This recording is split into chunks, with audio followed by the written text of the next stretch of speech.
Hello, hello, hello. Welcome, welcome, welcome. My name is Kevin Owasu Itoe, and welcome to day three. Right? Day three. I don't know why I put up two, but day three.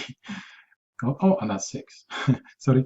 My name is Kevin Owasu Itoe, and I'm teaching myself Serenity BDD with Selenium, Cucumber, and JUnit. Right? So by now you have the story. This is day three, and we are installing Eclipse, right? Eclipse. Now you have to make sure you install Java. So we're setting up the environment, right? So yesterday we installed. I showed you how to install Java. So today we are installing Eclipse, right? So we're setting up the environment before we kick off, right?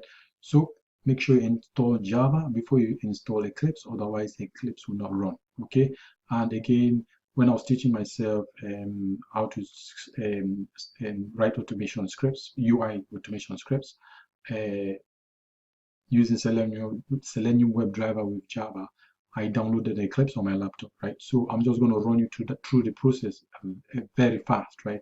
And if you want to know the details on how to download Eclipse, you could just go into this video here on my Teach Yourself Test Automation YouTube channel, right? On this channel, actually, where you're watching this video, right? So what you normally would do is very quickly, if you want detail, as I say, just go watch the other video, okay? So if you go into Google and you want to type Eclipse download, I've already gone into it. So yeah, Eclipse download. You want to go to Eclipse IDE for Java developers, right? You want to go into that one, and you're in here. So it says Eclipse IDE for Java developers. It says this is an old version. There's a new version that was released. So this one was released very old. So you want to click in here, and now you're presented with this, right? And what you're interested in is Eclipse IDE for Java developers, and you want to go for the 62-bit, right? Because yeah, our computer is 64-bit, sorry, 64-bit, right? So once you click that and you go through all the download process, now where you find your Eclipse will be, and when I was doing the other video, where you find that as in the C drive. So if you go into it's mapped into your C drive, right? So if you go into your C drive, you go into users, and mine is in Owasu because that's what I call my laptop, Owasu. And if you go down here, you see two folders. You see Eclipse and Eclipse workspace, right?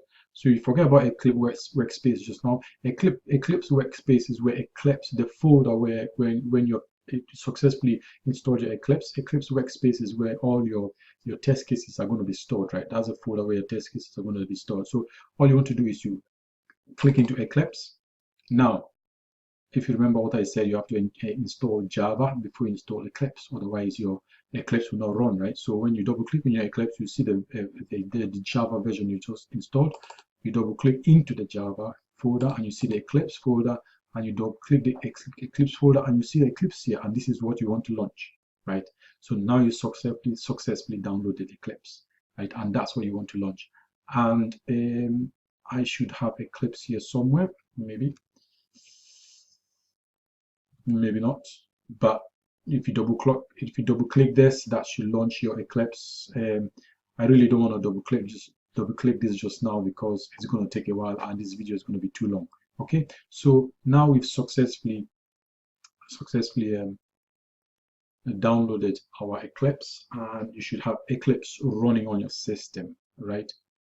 I'm very tempted in showing you what it looks like, but we are going to see in other videos, right? So that's you successfully downloaded your Eclipse. My name is Kevin Owasu Itoe, and I will sign out now. And the next day we are going to be downloading and configuring Maven. Okay, thank you.